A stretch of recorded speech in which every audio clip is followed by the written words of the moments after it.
As I mentioned last week, the symbology of darkness and light in the Christian church has tended to give preference to the light, with darkness tending to become associated with sin. But of course, we know that that symbology is not the whole story. And so, what about the notion of darkness? How could darkness be seen in its other aspect, its more benign aspect, as a source of comfort and hope? Well, of course, since time immemorial, nighttime has been the time when we humans have gathered together after the labors of the day, sometimes gathered around a fire to tell stories and to be with one another, to share in each other's company, to share in a meal, and to experience the joys of community.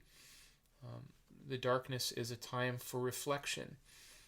It is a time when we look back at the day or at our lives, or look ahead to what is to come, and to have time to imagine.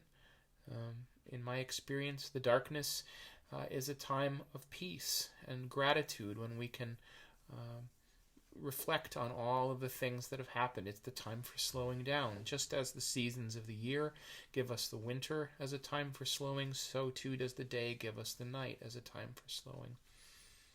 And of course, we know, the metaphorical experience of darkness is sometimes associated with depression, and we think of that as of course, a negative thing, and it is a profoundly painful experience.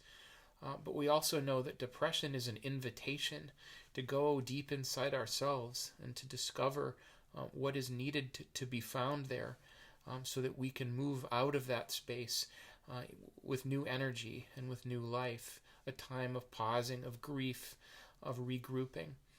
And so, while darkness may sometimes involve difficult emotions and difficult reflections, the goals of those reflections will be to find something new, something precious.